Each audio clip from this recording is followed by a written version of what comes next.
우리 오늘은 비시디아 안디옥에 대한 그 말씀을 좀 한번 나눠보려고 합니다. 제가 청년부 제가 여기 고대 앞에 안암동에서 신앙생활을 했는데요.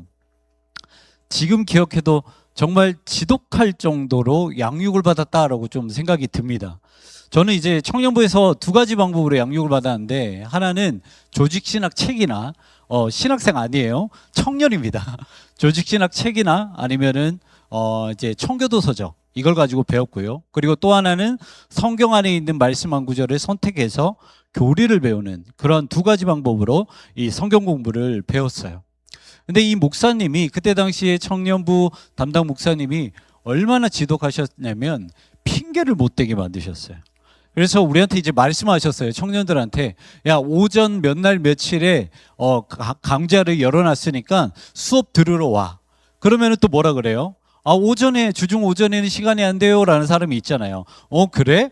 그러면 주중 저녁에도 내가 오픈을 할게. 그러니까 오전에 안 되는 사람은 저녁에 와. 그러면 또 뭐라 그래요? 저는 주중에 너무 바빠서 시간이 안 될 것 같아요. 그래서 또 뭐라고 했냐면, 그래? 그러면 주말에 와. 똑같은 수업을 한 주에 3번을 하셨어요.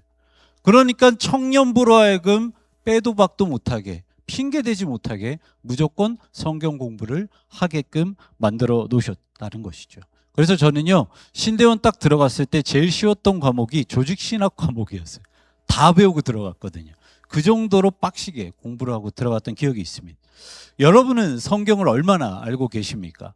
그리고 복음을 전할 준비는 얼마나 되어 있습니까? 우리는 성령의 역사가 일어나게 해달라고 항상 기도를 해요. 그렇죠? 오늘도 기도할 거고요. 앞으로도 또 그렇게 기도할 겁니다. 하지만 성령의 불은 아무에게나 붙지 않아요. 불을 붙이려면 여러분 무엇이 필요합니까? 불이 필요하죠. 그리고 불이 붙는 불쏘시개가 필요합니다. 불쏘시개가 필요해요. 우리가 사도행전은 성령행전이라는 별명을 가지고 있습니다. 그렇다면 그 성령은 여러분들 어디에 임하게 될까요? 사도행전 1장 13절과 14절 말씀 같이 한번 읽어보도록 하겠습니다. 들어가 그들이 유하는 다락방으로 올라가니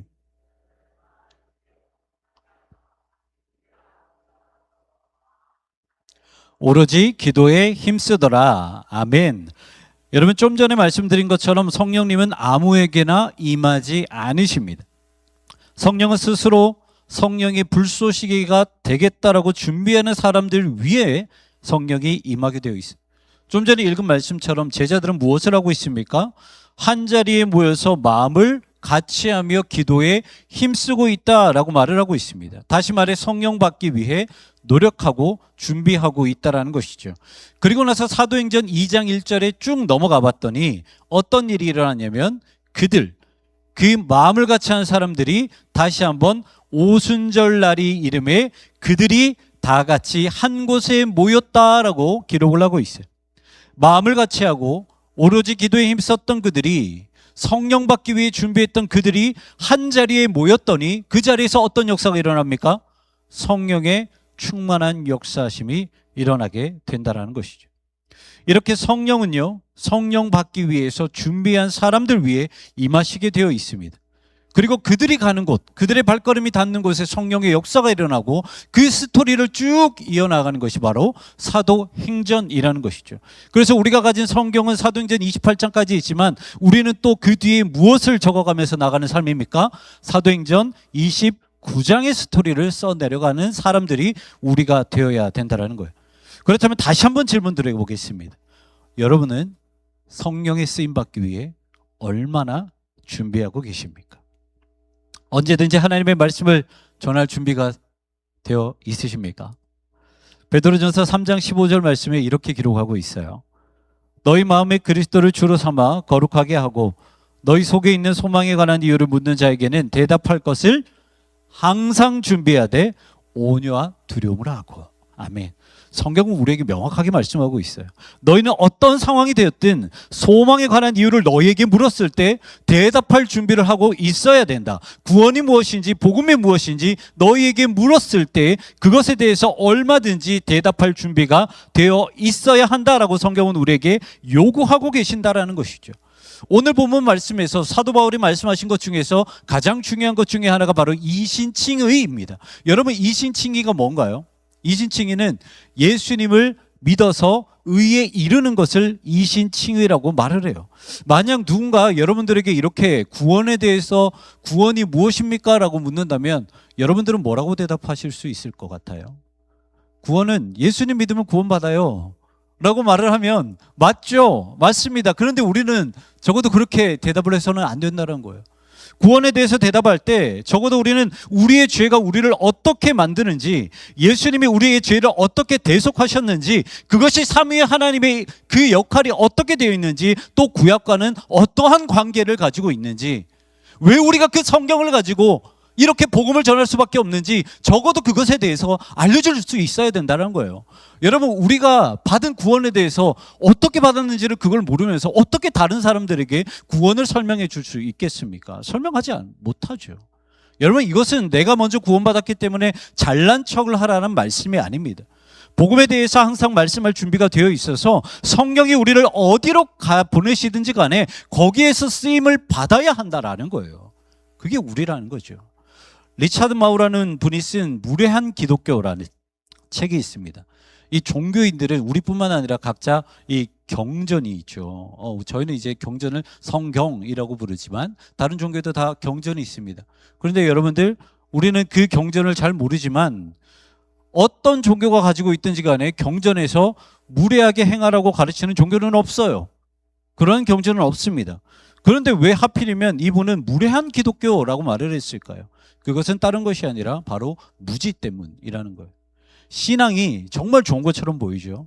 하지만 신앙이 폭력이 될 때가 있습니다. 그때가 언제냐면 성경에 대한 무지함이 개인의 열심을 만나면 그것은 폭력이 되는 거예요. 노자의 도덕경을 보면 이런 말이 나옵니다. 지자불언 언자부지. 지자불언 언자부지. 무슨 말이냐면 참으로 아는 사람은, 참 진리를 아는 사람은 함부로 말을 드러내지 않고 말만 앞세우는 사람은 오히려 진리를 알지 못한다라는 의미예요. 쓰임받기를 준비하는 사람들은요, 예수님을 아는 데에 쉼이 없어요. 성경을 보는데 쉼이 없어요. 예수 그리스도를 아는 지식에서 자라나는데 쉼이 없어요. 그리고 그 사람들은요, 앞으로 나서지를 않습니다. 뒤에서 묵묵히 하나님께서 맡겨주신 그 사역을 잘 감당하세요. 하지만 반대로 그러지 못하는 사람들은 어떻습니까? 말하기를 좋아하죠.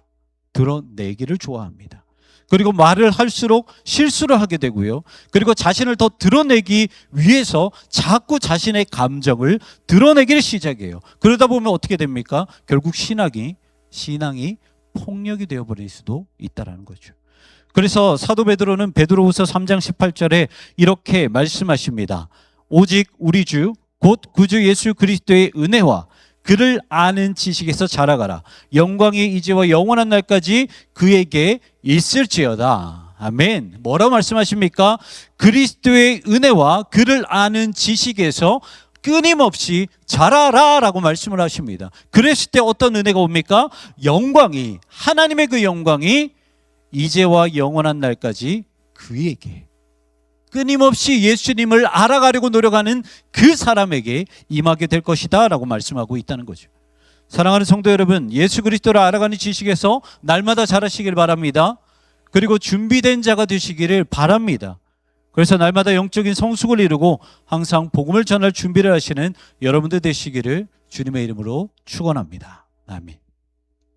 우리가 오늘 읽은 사도행전 13장은 사도 바울의 선교 여행, 1차 선교 여행이 시작되는 부분인데요. 우리가 여기에서 눈여겨봐야 될 것은 과연 이 선교가 어떻게 시작되었느냐, 그것을 좀 볼 필요가 있어요. 13장 1절 말씀을 보면 안디옥 교회 성도들이 금식할 때 성령이 바울과 바나바를 보내라고 명령을 하십니다. 그리고 4절을 보면 두 사람, 그러니까 바울과 바나바가 성령의 보내심을 받았다라고 기록을 하고 있어요. 그러니까 바울과 바나바가 선교를 시작하는 그 모든 것들은 자신들의 의지가 아니라 모두 성령님의 인도하심대로 시작되었다라는 거예요. 여러분, 사역은 이렇게 시작되는 것입니다. 성령님이 말씀하시는 대로 순종해야 되고요, 성령님이 이끄시는 대로 순종하는 것이 바로 사역이라는 거예요. 왜냐하면 성령이 이끄시는 대로 가야 무엇을 알 수 있습니까? 성령의 방법을 알 수 있어요. 그리고 성령이 이끄시는 대로 순종해야지만이 그 뒷책임, 그 뒷감당을 누가 해주세요? 성령님이 해주신다는 거예요. 여러분, 우리는요, 중간에 그만두든 끝까지 가든 사실 그것은 우리에게 중요한 게 아니에요. 우리에게 중요한 것이 무엇이냐면 중간에 비록 멈춘다 하더라도 성령의 음성이 나에게 무엇을 말한다면 그것에 순종하는 것이 우리에게 더 중요하다는 거예요. 그것이 심지어 나의 생각과 맞지 않다 하더라도 순종해야 된다는 거죠. 제가 이전 교회에서 사역을 할 때 좀 힘든 일이 있어서 그래도 어느 정도 연차가 됐으니까 좀 이렇게 교회를 다른 데로 옮겨야겠다라고 생각을 한 적이 있어요.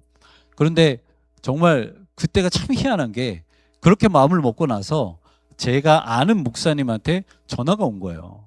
저희 교회로 오지 않으실래요? 라고 온 거예요. 그러니까 콜링을 받은 거죠. 뭐라고 생각했을까요, 제가? 당연하게 이거는 100% 하나님께서 부르신 거다. 그래서 네, 그러면 목사님 제가 기도를 해보고 한번 결정을 해볼게요. 그래서 그 이야기를 듣고 그 마음을 먹고 이제 기도실에 갔어요. 그래서 예배실에서 며칠 동안 좀 기도를 했습니다. 주님, 이렇게 콜링을 받고 또 제가 이렇게 마음을 먹었는데 어떻게 해야 될까요? 진짜 주님의 뜻은 무엇일까요? 곰곰하게 생각을 했어요. 생각을 하면서 기도를 했습니다. 그런데 여러분, 이럴 때 항상 꼭 그런 마음이 들어요. 나는 하나님께 기도한다고 기도하지만 제 마음은 어디에 있어요? 나는 이미 부르심을 받았다. 나는 이미 여기 써야 된다. 이거잖아요. 그런데 이게 희한한 게 기도를 하면 할수록 이 마음에 불편함이 있어요. 기도를 하면 할수록 섬겼던 교회의 성도님들의 얼굴이 하나 둘씩 보기 시작한 거예요. 그때 하나님이 저에게 주신 마음이 무엇이냐면, 야, 동명아, 너가 힘들다고 그냥 가버리면 내 양들은 누가 돌보느냐. 이 말씀이 너무 선명하게 들렸어요. 그래서 제가 어떻게 했을까요? 뭐 어떻게 해요? 하라는 대로 해야죠. 그래서 그냥 아무 말 안 하고 그대로 그냥 바로 나와서 그냥 계속해서 섬겼습니다. 여러분, 오늘 본문도 한번 보세요. 바울과 바나바는요, 오늘 본문 이전까지 바보라는 곳에서 사역을 했습니다. 그리고 그 다음에 들어간 곳이 바로 버가라는 도시였어요. 처음부터 비시디아 안디옥으로 들어간 곳이 아니에요. 버가라는 곳에 갔습니다. 그런데 성령님은 어떻게 하셨습니까? 13절과 14절 말씀 우리 같이 한번 읽어보도록 하겠습니다. 바울과 및 동행하는 사람들이 바보에서 배 타고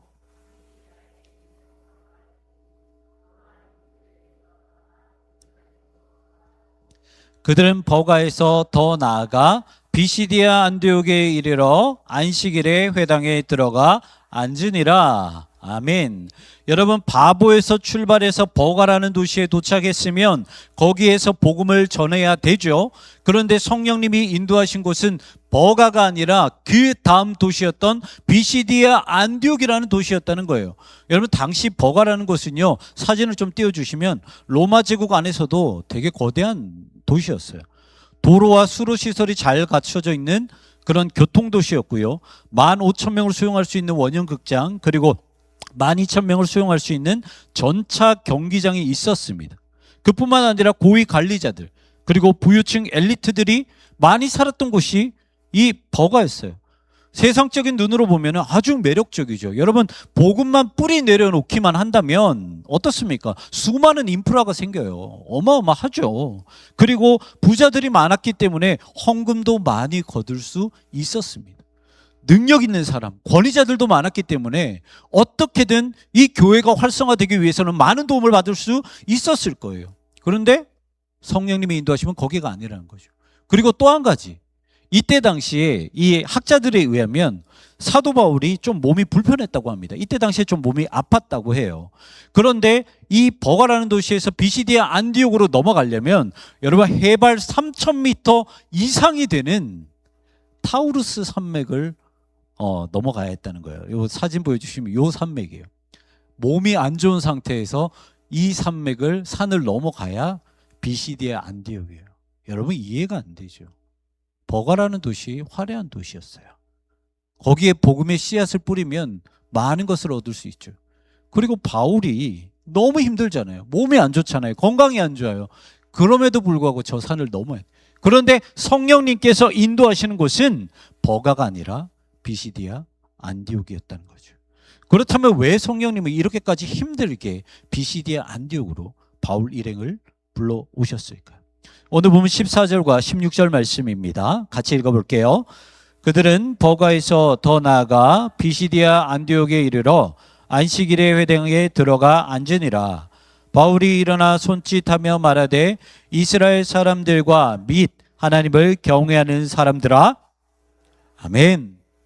비시디아 안디옥에 도착했을 때 바울 일행은요 한 회당에 들어갑니다.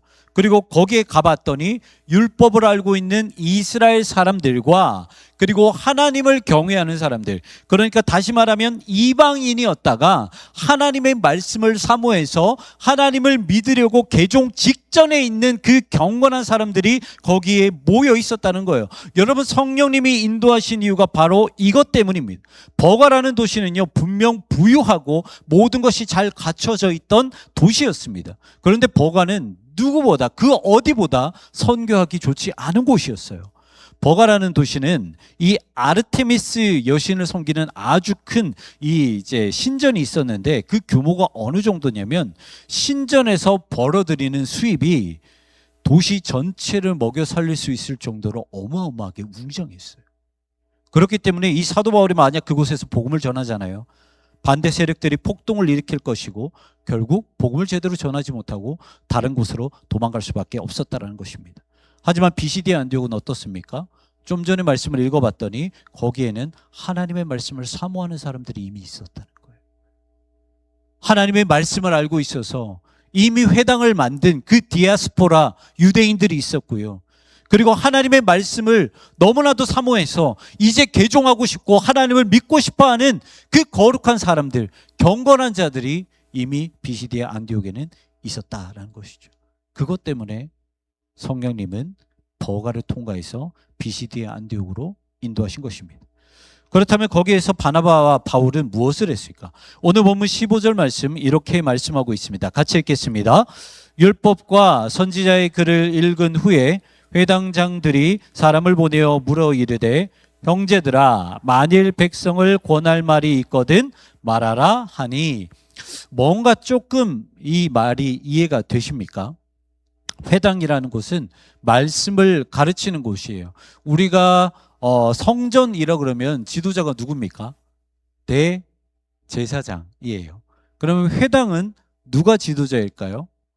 랍비가 지도자입니다. 그래서 하나님의 말씀을 가르치는 곳이, 그리고 하나님의 말씀을 듣는 곳이 회당이에요. 그런데 이 말씀을 가르친다고 해가지고 그냥 가르치는 것이 아니라 우리 예배처럼 순서가 있습니다. 먼저 회당장은요 민수기와 신명기 본문 중에서 세 가지의 축복문을 먼저 선포합니다. 그리고 대표 기도를 하고요. 그리고 구약의 말씀을 읽습니다. 그리고 나서 어떻게 하냐면 마지막에 여기 있는 사람들 중에서, 이 회당에 같이 참여하는 사람들 중에서 몇 사람들을 지목해요. 지목하고 나서 오늘 우리가 함께 읽은 이 말씀, 성경 본문에 대해서 한번 권면의 말씀 좀 해주십시오. 위로의 말씀 좀 해주십시오. 쉽게 말하면 뭐예요? 설교 좀 해주십시오, 이거예요. 설교 좀 해주십시오. 여러분, 우리가 잘 아는 것처럼 유대인들은 이 토론을 통해서 많은 지식을 습득하죠. 이 유대인의 성인식이라고 하는 이 바르 미츠바라는 것들을 보면 성인식이 되기 위해서 이 어린 자녀들은 준비된 말씀을 하나하나 뽑습니다. 어떤 말씀인지 몰라요. 뽑아요. 그러면은 그 말씀이 쉬운 말씀이든 어려운 말씀이든 하나님이 자신에게 주는 말씀으로 받으면서 그때부터 이 말씀을 해석하고 연구하기를 시작합니다. 그리고 때가 되었을 때 성인식에 참여하는 아이들은 모두 회당에 모여요. 모이고 나서 자기가 받은 그 말씀을 어떻게 묵상했는지 수많은 어른들 앞에서 발표를 하게 되어 있어요. 설교를 하게 되어 있어요. 그러면 그 설교를 듣는 어른들이 또 어떻게 하느냐? 그것에 대해서 왜 그렇게 생각하는지 또 물어봐요. 그러면 이 어린아이는 어떻게 해야 돼요? 거기에 대해서 또 대답을 하죠. 이게 그들의 성인식입니다. 그런데 왜 이렇게 하냐면 유대인의 성인식은 단순히 어른이 되었으니까 축하한다라는 그런 자리가 아니라 이제 하나님의 말씀에 대해서 당당하게 자신의 생각을 말할 수 있음을 인정받는 자리가 바로 그 회당이고 성인식의 자리였기 때문이에요. 여러분, 이렇게 회당이라는 곳은요, 말씀을 그냥 주고받는 그런 자리가 아니라 모두가 우리가 함께 나눈 그 하나님의 말씀을 가지고 서로 설교하고 나누고 말씀을 묵상하는 그런 자리가 회당이라는 거예요. 이미 유대인들은 이런 것들에 대해서 되게 익숙해져. 오늘 본문도 여러분 같은 맥락입니다. 회장당들은요, 안식일에 읽은 본문을 가지고 바울에게 권면의 말씀, 그러니까 설교를 해달라고 요청을 해요. 여러분, 그런데 가만히 생각해 보세요. 이게 쉬울까요? 이거는 그냥 이 회당에 들어갈 수 있는 사람들은 그냥 유대인들이면 들어가요. 뭐 특별한 직분이 있는 게 아니에요. 그런데 여기에서 제가 이 사도행전 13장의 말씀을 읽었으니까 갑자기 우리 좀 전에 기도하셨던 이재용 집사님한테 집사님 여기 나오셔서 이 설교 한번 해주십시오라고 한다면은 그때 이재용 집사님의 그 마음은 어떨까요? 나는 누구? 여긴 어디? 저라도 갑자기 본문 하나 툭 던져주고 저한테 설교하라 그래도 못해요. 너무 당황스러워요. 그런데 바울은 어떻습니까? 이미 모든 것이 다 준비되어 있었던 사람이었다는 거예요. 사도행전 13장 17절부터 37절까지 우리가 오늘 비록 읽지는 않았지만 그 내용에 그 사도 바울의 설교가 담겨 있는데요. 어떻게 되어 있냐면 제가 짤막하게 요약해 드리면 먼저 출애굽기부터 여호수아 내용까지 아주 짤막하게 요약을 합니다. 그리고 사무엘에 대해서 언급을 하고 다윗에 대해서 언급을 하고 그리고 다윗의 계보를 통해서 이 땅 가운데 오신 예수 그리스도에 대해서 이야기를 하죠. 그러니까 구약의 스토리를 쭉 이야기한 다음에 구약에서 예언하신 분이 바로 예수 그리스도시라는 것을 사도 바울은 말을 했다라는 것입니다. 그리고 나서 그 설교를 마무리하면서 사도 바울은 무엇을 말하냐면 38절과 39절에 이렇게 말을 했어요. 우리 같이 한번 읽어보도록 하겠습니다. 그러므로 형제들아 너희가 할 것은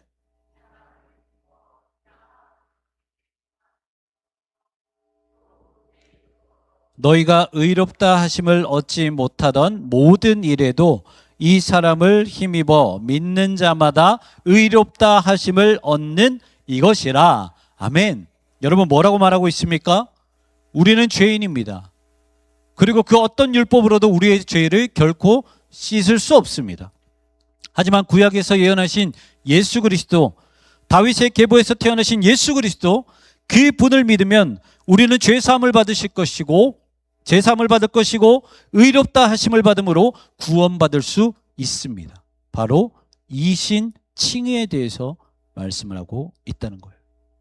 그런데 여러분 이 말씀이요 단순히 보면 아 이렇게 설교했구나, 와 사도 바울 대단하다 이렇게 넘어갈 수도 있는 말씀이지만 사실 이 말씀을 한 것은 정말 소름 돋을 정도로 성령님의 완벽한 사역이셨다는 거예요.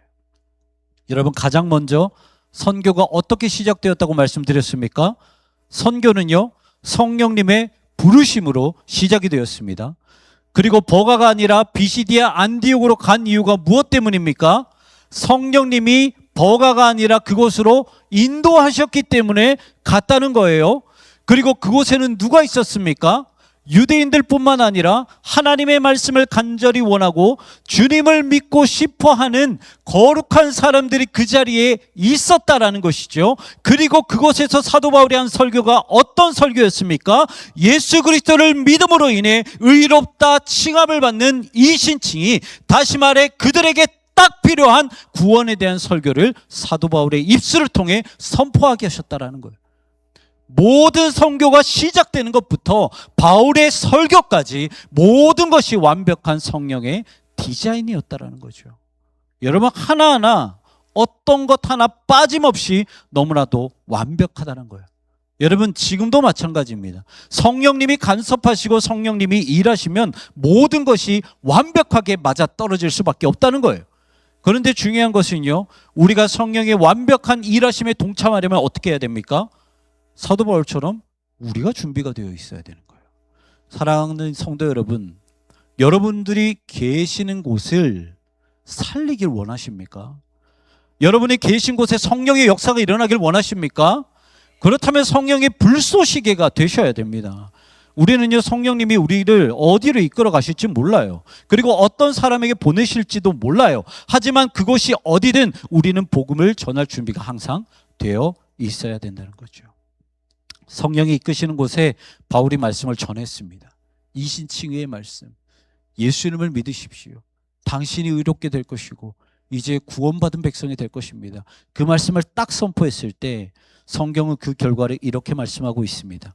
사도행전 13장 48절과 49절 말씀 같이 한번 읽어보도록 하겠습니다. 이방인들이 듣고 기뻐하여 하나님의 말씀을 찬양, 영생을 주시기로 작정된 자는 다 믿더라. 주의 말씀이 그 지방에 두루 퍼지니라. 아멘. 여러분, 사도행전은요, 이런 역사들을 기록한 책입니다. 그리고 성령이 계신 곳에는 말려도 이런 역사가 일어날 수밖에 없어요. 이 모든 일은 복음을 전하기 위해 준비한 자들을 통해서만 일어나게 됩니다.